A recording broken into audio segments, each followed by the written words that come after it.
Hello, and welcome to lesson 6 of Excel Basics. So in this video, we're going to use an if statement to determine an output based on the value of another cell. I'm going to recap on conditional formatting. We used that a couple of lessons ago to change the way a cell looks based on its value. So let's look at today's spreadsheet. So with our Dino Park, we're going to have a little Dino quiz. And we're going to get the person or the user to enter in the answer into this blue box here. And then we're going to tell them whether they're right or wrong. And so I've got two questions here to try out. So the first one here, what is the name of this dinosaur? This dinosaur is, of course, a T-Rex. So we want them to be able to put T-Rex in this cell here. So whoops, T-Rex like that. And then we want it to say correct or wrong or whatever it might be, depending on the value.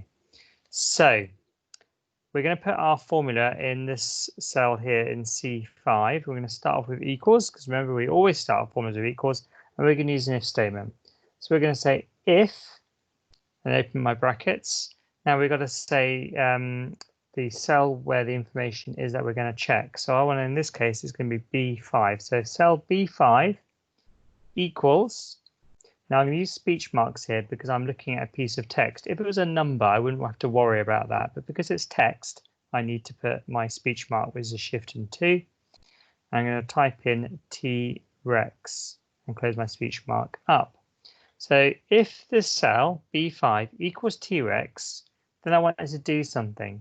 So I'm going to use the comma here to say, right, then if that is the case, if that's true, then I want you to say, I can open my speech marks again because I'm saying a string here, correct. However, next comma is else. So if B5 equals T-Rex, then correct, else, I want it to say something else. So if I type anything other than T-Rex, it's going to be wrong. Okay. Then I need to close my bracket up again because I've opened a bracket on this side, so I need to close it on this side. And if I enter, you will see that it now says correct. Now, if I change the value of this to something else, let's call him Dippy instead, you can see that it automatically updates and changes that if statement. So let's put it back to T-Rex there again, okay? You may notice as well that it's case sensitive. So I've typed in T-Rex in lowercase letters here, and it hasn't made a difference, okay? There is a way around that. If I click back in this cell again, I can say if, now rather than just say B5, I can use a function called upper. I can say if upper B5. Now what that does, it converts whatever is written to uppercase letters. So I know what I'm dealing with. So if I say if upper B5, so it takes the T-Rex, turns it into uppercase, equals T-Rex in capital letters, then say correct and wrong. So if I enter now, that should be correct.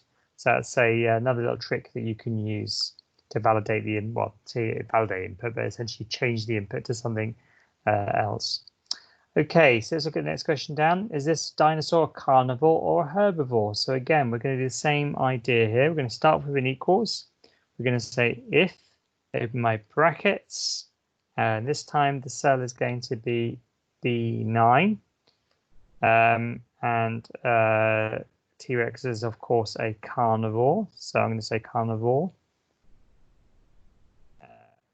So if it is a carnivore, then what are you going to say? Well, you're going to say that it's correct. Otherwise, if you type anything else in, we're going to say it's wrong, okay? And close your brackets up there, okay? So it's wrong to begin with. Oops. If I type in carnivore, it corrects it there, okay? Now you can sometimes do, you might want lots of different answers in here. So you can do what we call a nested if statement. So if they say carnivore, then we say, yes, that's correct. However, if they don't say carnivore, we could do another if statement to find out what they did say. So we might say if, open my brackets again, let's go to B9. Well, if they didn't say carnivore, they might have said herbivore. So if they say herbivore, we'll say not likely. And if they don't say either of those things, maybe we say please guess, because they haven't had a go yet. They haven't written anything else in yet. Or please guess again. So Okay, and now we're going to close our brackets. Now we're going to close 2 brackets on this occasion because we've opened up a bracket here and one here. So I'm going to close this one and close the next one. And you'll see the colors often correspond to the opening bracket as well. So we've kind of got this red color here and a black color at the ends. Okay, so I'm going to delete that out. It says please guess. Let's type in herbivore. Now it says not likely. Type in carnivore. And it says correct. Okay. Now something else we can do, if you remember back to, I think it was lesson 2 or lesson 3, we changed the way the cell looked based on its value. So we can use conditional formatting for this. So I'm going to click on the cell that I want to do that to. I'm going to go to conditional formatting. And I'm going to highlight cells that are equal to something. So if it's equal to the word correct, I'm going to make it go green, I think. So I'm going to go to the fill here and make it a nice green color and click on OK.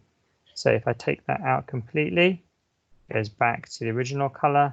As soon as I write in the correct answer, it turns it to green. And you could have done that and said, well, if it was wrong, it was going to turn it red or something along those lines. Okay. So that's an if statement. So we've got 2 examples here. We've got an if statement here, a little bit quite a simple one, where it's got if this cell equals this, then this is correct. Otherwise, it's wrong. So if, then else. And we've got a slightly more complicated one down the bottom here, where we're saying if this cell is equal to carnivore, then say correct.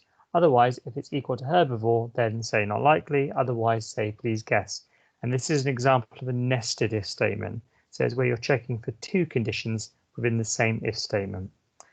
Okay, that's all for this lesson. If you'd like to have a go at the quiz as normal, which is on Show My Homework, and see how you get on.